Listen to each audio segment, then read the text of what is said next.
France Info.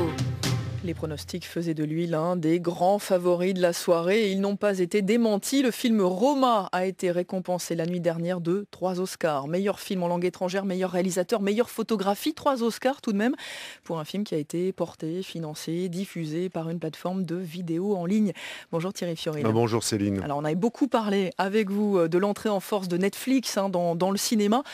Mais là, on peut dire que c'est un petit peu la consécration. Oui, même si ce n'est pas une razzia, c'est clair que Netflix prend ses marques dans cet univers-là et est allé d'une certaine manière chercher la caution artistique auprès de l'Académie des Oscars, alors que c'est un film qui est fait pour le grand écran. C'est ça qui est très paradoxal, puisque le noir et blanc d'Alfonso Cuarón, ne serait-ce que la bande de son qui est absolument extraordinaire, mérite vraiment le grand écran. Netflix aujourd'hui, c'est 140 millions d'abonnés dans le monde, 5 en France à une vitesse fulgurante et des chiffres de visionnage de Roma qui ne sont pas communiqué par la plateforme, parce qu'on sent évidemment que ce n'est pas forcément ce qui attire le plus les utilisateurs de cette plateforme, mais que ça sert vraiment à ancrer Netflix dans le paysage.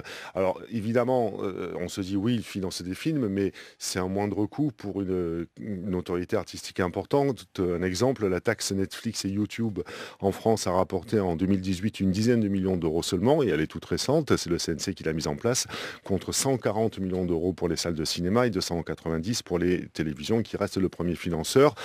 Après, il y a l'attitude des festivals qui est différente selon les endroits. On sait que Cannes et maintenant Berlin ne veulent pas mettre dans leur compétition ce genre de film parce qu'ils ne sortent pas en salle, ou très peu, alors que Venise a cédé, ce qui a permis à Venise de se relancer, puisque je rappelle que Alfonso Cuarón a obtenu le Lion d'Or à la dernière Mostra de Venise. Merci Thierry Fioril. Restez avec nous, on va accueillir notre invité Pierre Jolivet. Bonjour.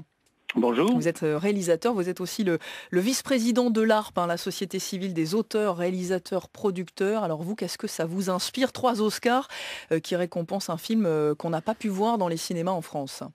Oui, écoutez, c'est un film magnifique, c'est un film de cinéma, je pense qu'il ne faut pas confondre tout. C'est un film qui a été pensé pour le cinéma, fait pour le cinéma par un cinéaste et qui a fait également La Lumière, magnifique, c'est un magnifique film de cinéma qui finit sa carrière ou qui la commence sur un petit écran et puis qui finalement va aller faire un tour dans les salles, très petit, dans très peu de salles dans le monde. Donc il ne faut pas se dire que c'est un film produit par Netflix, c'est un film produit par Alfonso Cuarón, pensé pour le cinéma, mais son histoire se termine sur un petit écran. C'est assez paradoxal quand même. C'est paradoxal et je pense qu'il y aura beaucoup d'exemples comme ça. Il ne faut pas se tromper, Netflix Amazon, dans le même genre, vient d'acheter plusieurs films au Sundance. Ce sont des films de cinéma, pensés pour le cinéma, faits par le cinéma, sans eux, sans qu'ils aient financé. Et finalement, Amazon les rachète après et peut-être les mettra sur un écran, mais c'est pas sûr. Donc c'est évidemment une redistribution des cartes qui est très complexe et qui accompagne, qui est ce genre d'histoires qui vont accompagner le numérique de plus en plus. On vous sent pas très inquiet finalement, Pierre Jolivet? Moi je suis inquiet si la force de frappe de Netflix, qui est mondiale et qui est très au-dessus des producteurs indépendants, qui est très au-dessus des grands distributeurs indépendants français, américains, si cette force de frappe, in fine, revient à imposer une certaine façon de penser, une certaine façon de faire, une certaine façon de voir. Ce qui nous inquiète le plus dans Netflix aujourd'hui quand il vient en France, c'est qu'il est hors la loi. Hors la loi dans quelle mesure? C'est qu'il faut que les gens comprennent que dans la loi française, il est dit qu'un film est terminé quand le réalisateur et le producteur se sont mis d'accord. C'est pas le réalisateur qui dit ça va être comme ça ou le producteur qui va dire ça va être comme ça. Non, il faut qu'ils se mettent d'accord.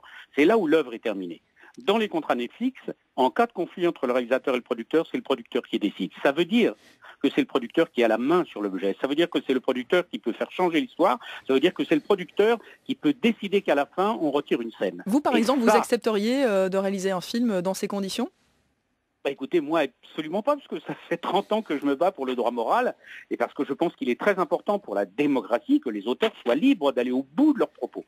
Alors évidemment, c'est malin, Netflix, ils prennent des grands auteurs et qui donnent toute liberté.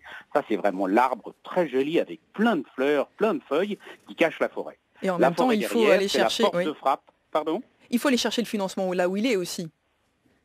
Écoutez, le financement, Thierry Fioril l'a très bien dit, le financement, il vient des salles de cinéma, il vient des gens qui payent pour aller voir les films. Cet argent est réinjecté dans le cinéma, et ce, à travers des obligations de diversité. Il faut comprendre que la France, pourquoi est-ce qu'on est le 3e cinéma du monde, le premier cinéma au niveau de l'indépendance?